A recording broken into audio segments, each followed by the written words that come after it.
American citizen must have an equal right to vote. The administration of elections is primarily a state and local responsibility.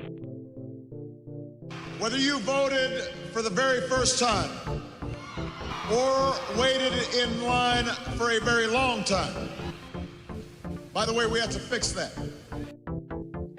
Hi, welcome to High Turnout Wide Margins. This is Brianna Lennon. I am the county clerk from Boone County, Missouri, and with me is my co-host, Eric Fay, Director of Elections in St. Louis County, Missouri.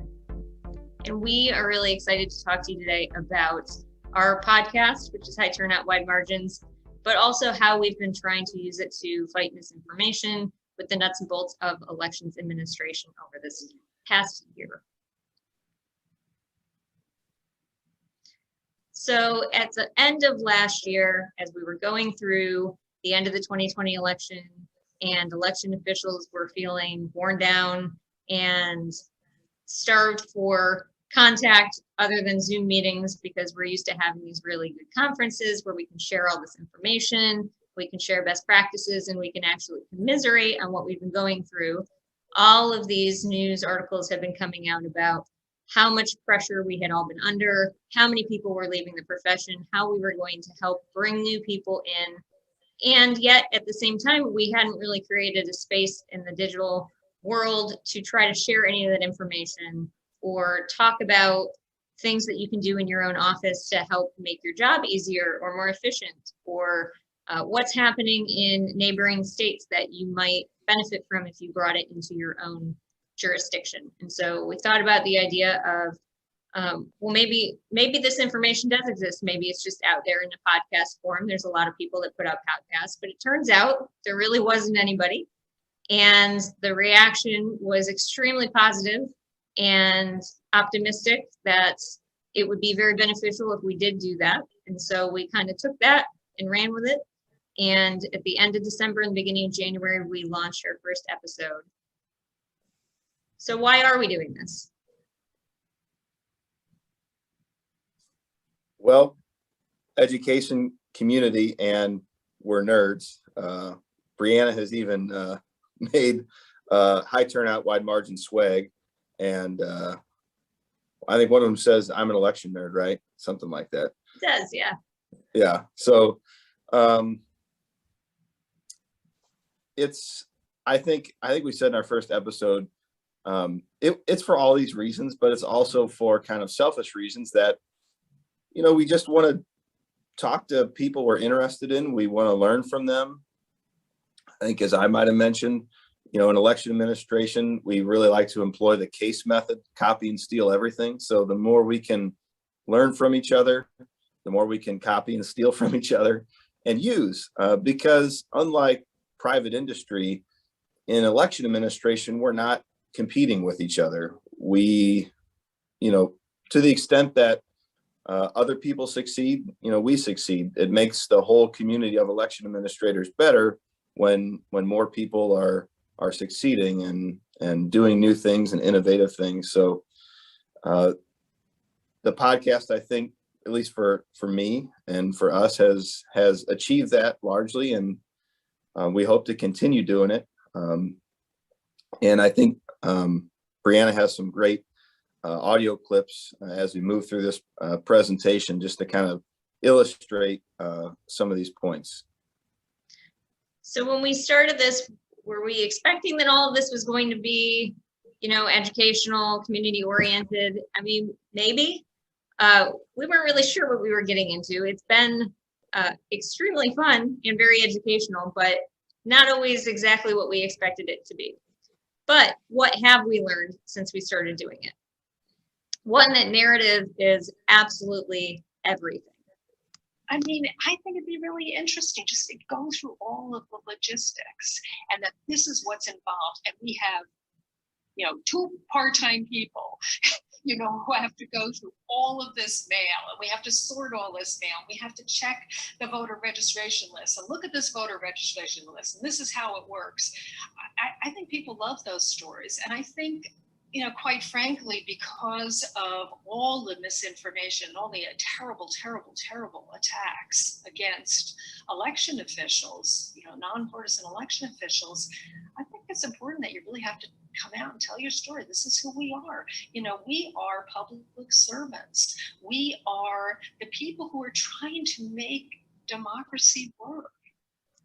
So Pam Fessler, who just recently retired from NPR, was one of our more recent guests, but she really illustrated a point we heard over and over again, especially when we're talking about trying to combat disinformation, trying to get good information out there, continuing to be trusted sources of information as the election office for our respective jurisdictions. And that's that, you know, it doesn't cut it to just say, here's where the voter registration deadline is, here's how you request an absentee ballot. I mean, you really do need to tell the story of the office. It's something that we've taken very literally. And in some ways, it's been a very meta thing that we are telling these stories through this podcast and hopefully helping to further that narrative for other people that need to be able to share this information and do it in a way that's compelling enough that people don't just tune it out and say, you know, I know how to vote, I know when to register, but there's nothing that's really pulling them into why it's still important that we do what we do and why it's important that they can feel that their ballot is being counted, that everything is safe and secure, and that elections are being run with integrity and with security. I think it's also important to point out that election administrators, by and large, are not media hounds. You know, I think a lot of election administrators are used to kind of toiling in anonymity. They appreciate whatever, you know, little recognition they might get from time to time, but usually they're on the news around election time, trying to get out that kind of basic information, and then, you know, they go behind the scenes after that. But what 2020 showed everybody was that whether election administrators like it or not, they're going to be thrust into the spotlight. And to the point that Brianna just made, Pam Fessler was very strident in her belief that election administrators need to really try to tell their story and make it compelling. So that was a really great takeaway, I think, from that. We also, I mean, we knew this as election authorities, but it really became crystal clear as we were talking to more local election authorities, how much this whole process and this whole field runs on community. I mean, as Eric was saying, this is an extremely collaborative field. It is not one where, you know, we're trying to hoard information from each other. We're trying to be like the best one. Everybody is working on a common goal. We're all trying to serve our voters in the best way that we can.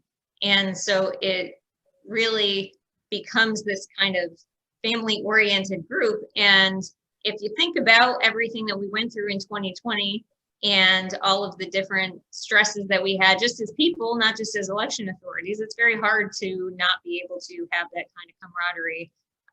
And so we've learned just how important that is to the profession itself, not just to ourselves, but to the profession itself.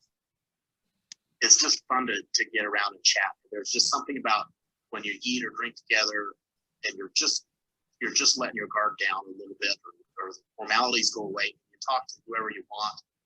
It really is. I used to think that was wasted time. Now I think that's more important than showing up to the meetings almost. And that's Ricky Hatch from Weber County, Utah. Ricky is and on the executive board of IGO, the International Association of Government Officials. He also is very active in NACO, National Association of Counties. And as you saw, he just made the point that collaborating and just kind of sharing stories is a big part of election administration. And I would agree with him, and I think many election administrators would, that just kind of having that camaraderie and being able to share stories is valuable, and, you know, making what you do a little bit better just to learn what other people are doing. But it's also kind of cathartic in that just it's just like, I think in many professions that you can't understand it unless you're in it. And so for election administrators, being able to talk to each other and share those stories. And our podcast is, I think, just a little part of that. But also being together at conferences and things makes a big difference. So I think we hope our podcast is kind of filling a little bit of that void, especially while people couldn't really go to conferences. And but even when things, go back to some more in-person things, we hope to keep it going, because I think it still fills a need amongst election administrators. We've also learned, which is not as positive, but definitely something that I feel like we've all felt, is that the field is simultaneously energized and demoralized. We've probably talked to an equal number of people that feel like, wow, this is really our time to shine. We have this opportunity to teach people about how elections are being administered, to really tie into the fact that more people than ever are paying attention to how elections are being run, and that's really wonderful. But at the same time, many of our colleagues are getting threats issued at them and are feeling pressure, not just from their own voters, but voters from other jurisdictions, people from all across the country, if they're being targeted in certain states and things like that. And it makes it incredibly hard, especially like how Eric said, a lot of us work in the background where you never thought that this was going to be a job that thrust you into the spotlight and made you a target in a lot of ways. So there are people that have really looked at that and said, well, this is an opportunity. And then there's people that are leaving the field because it's that difficult right now. And it's just not worth it when you think about all of the tasks and responsibilities that our offices have. Not all of us are just election authorities. There's lots of other things that our offices have to do. And in a lot of places, elections are actually a very small part of the job. So if you think about people that are trying to do, 50 things for their county just to keep the lights on and payroll happening, and elections taking up more and more of their time and their energy, it's just not sustainable. And details matter. I mean, the people out here who know me and hear that said, "Oh, well, that's Paul's mantra." That's I've always heard Paul talk about. And that's what I would say to anybody wanting to get in this job and get in and once you're in it, to understand the details, and I know plenty of folks who've gotten into the job in a partisan manner who understand after they're in there, well, wow, I'm serving everybody and I really have to tone down my partisanship. And I think that, I think if they do that, they'll find, that the job is very rewarding, that you're serving your voters. It's very difficult right now under these circumstances that people are attacking election officials for one thing or the other. You have to have thick skin, but I think if you keep your honesty, your integrity, and your professionalism, you'll do a great job. And more than ever, we really need good people in these jobs. We have during the course of this podcast, we've talked to several election administrators that were thrust into the spotlight last year. I think of people like Tina Barton from Michigan and Al Schmidt from Philadelphia, Joseph Kirk from Georgia. And what Paul just said, there was a common thread in what all those folks said to us, that they came under intense scrutiny last year, but they were very proud of what they had done. They all felt that they had conducted themselves in a professional and manner with integrity, and that they were certainly frustrated and maybe a little downtrodden from the way they were treated in some cases, but they were proud of their staffs. They were proud of their poll workers.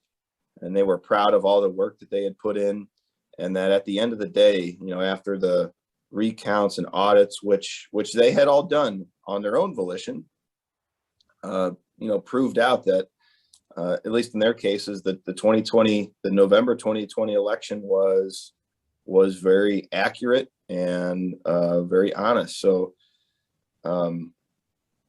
I just think having those conversations with people that had been through some of the worst of it last year reinforced how important it is to stick around in this profession and to find more good people to do it. And that for some people, you certainly can't blame them for looking to other career paths, and a number of people are doing that. But I still think there are a lot of good folks around that are going to keep doing it for years to come. And I think these are the lessons that we're trying to impart. This is not, we didn't start this podcast thinking we would have widespread appeal. I mean, this is a podcast that we designed for other election officials. And so with our takeaways, we're hoping that other election officials have very similar takeaways and are at least feeling like that they're not alone, but B, that there is still energy in the field. There are still things that we have that we're doing very well, and that there's a lot of people in our corner. And having that sense of pride is something that is not unique to any particular local election authority. I think everybody has that. It's one of the things that draws people in. One of the big things that we learned when we're going through all of these is we always ask people how they ended up in elections in the first place. So the first question we always ask is, did you come into this intentionally? Did you fall into it? And 99% of the people never planned to be local election authorities. There was something that happened that either landed them there, like a part-time position that they decided they just fell in love with, or they were working in another field and then this position happened to open up, and so they ended up working there and realized how much they loved it. But everybody that we've talked to, it really draws you in. And like Eric said, it makes you want to stick around, and it helps when you know that other people are all working towards that same goal too. So what do we do?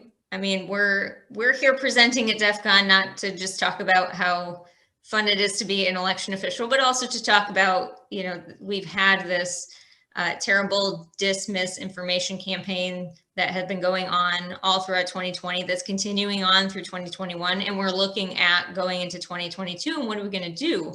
And hopefully in one way, putting all this information out there and demystifying some of local election administration and just talking to people and humanizing them is one way to combat that.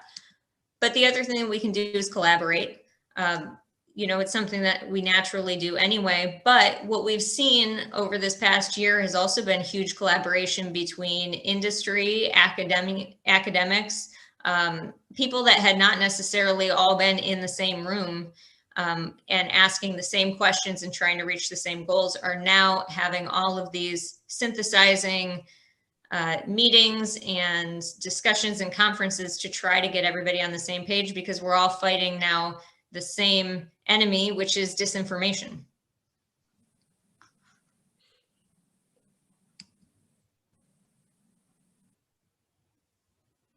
It's also really important. One of the things that we talked about with a lot of our guests is filling the space with that narrative. I mean, narrative is one of the ways that you can do that. But at this particular time, I mean, it's 2021, there's not a ton of elections that are happening. There are a lot of places that have local elections and things like that, but it's not a November 2020 general election. It's not something that's on the top of everybody's mind that they have to go vote. They have to pick who they want to represent them.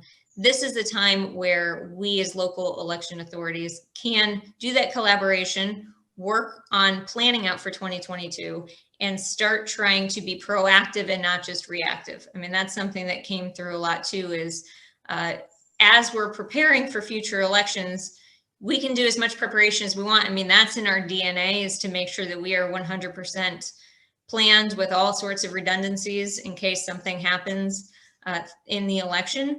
But we're not always great at predicting exactly what that common enemy is going to be at any given election. So you can follow that trajectory. In 2016, out of that came cybersecurity efforts. We started working on cybersecurity efforts. We thought that's what it was going to be in 2018, 2020, and we were all prepared for that. We've done fantastic work, and federal government's done fantastic work, and DEF CON has done fantastic work in furthering that cybersecurity. But then here comes this whole disinformation campaign that really ended up filling the entire space, and we need to take some of that back. We need to start reclaiming that for the trustworthy and accurate and honest information, so that that's what voters hear. And I hope, if nothing else, what comes out of everything that's transpired since last November's election, that at least people who have good intentions, once they learn that elections aren't being, run by the Venezuelan government, they will actually start to learn about some of the nuts and bolts of election administration. And if, as Pam Fessler mentioned, if we can tell our story, or if other people can help to tell our story, that at least some people in the media, in academia and things like that, start to understand some of the challenges and other things that we have. I think another thing Pam Fessler mentioned that was very interesting, that when she, back in the early 2000s, when she would kind of cover the voting beat, the election administration beat, she might be the only reporter there at a National Association of Secretaries of State meeting or something like that. And now there are, dozens sometimes. So I like to, think there's a silver lining to all this. So if there's a silver lining to this, I hope maybe that's what it is, that especially some folks in the media are really starting to learn how elections are run, because it's an ever evolving field. Like Brianna was just saying, that we had, as election administrators, we really had to bone up on cybersecurity and start to take that more seriously after the 2016 elections. And now mis and dis and malinformation are things that are in the vocabulary of all election administrators. And that's something I think we're going to get better at as the time goes on. And finally, I think listening is still incredibly important. I mean, we can talk all day about how local election authorities talk to each other and we collaborate, but it's also important to listen to our voters. It's important to listen to our own stakeholders, because at the end of the day, we are a public service oriented administration. So, we make sure that everything is ready for election day. We make sure that everything is prepared for being able to cast ballots and all of that, but we have to listen to our voters about what they have concerns about, what they have questions about, and not be defensive when somebody does try to get us to explain more of the process. Part of, I think, it being a very administrative field is that we're not used to being asked a lot of questions about how things work, and it can be taken in a defensive way. And so listening and trying to, really take to heart that voters deserve to have that information, and we can put that information out there, and it's actually beneficial to everybody. It's beneficial to us too. It helps combat some of that bad information out there, is something that's really important, that hopefully as more local election authorities are thinking about what they can do moving into 2022, wanting feedback and listening to that feedback is one of those things. Yeah, I hope that's another good thing that comes out of the mess that, the post-election mess that 2020 was, that election administrators become a little more open to how things are presented to the public and how the public can come and see what they do. As Brianna just mentioned, election administrators, by and large, they weren't used to a lot of people come into their office and wanting to see this and understand, how do you process the ballots? What happens here? I mean, it used to be years ago, we would shout from the rooftops, this is, what we do. This is how things work. Nobody cared. Nobody was interested in coming to the election office and watching ballots be processed or audits take place. They were still taking place. It was all being done, but, very few people cared. So now that it's come to the forefront that, party challengers, the media, whoever, they may want to be a part of this process. Hopefully, election administrators find a way to make them part of the process and how they show how their jobs are done. And then it leads to, again, more understanding. Last, we just wanted to thank everyone for listening and for allowing us to speak at DEF CON. If you are interested in listening to the podcast, it's on any podcast distributor. So whichever your favorite one is, it will be on there. And we're also on Twitter. But you can also always reach out to us and ask any questions.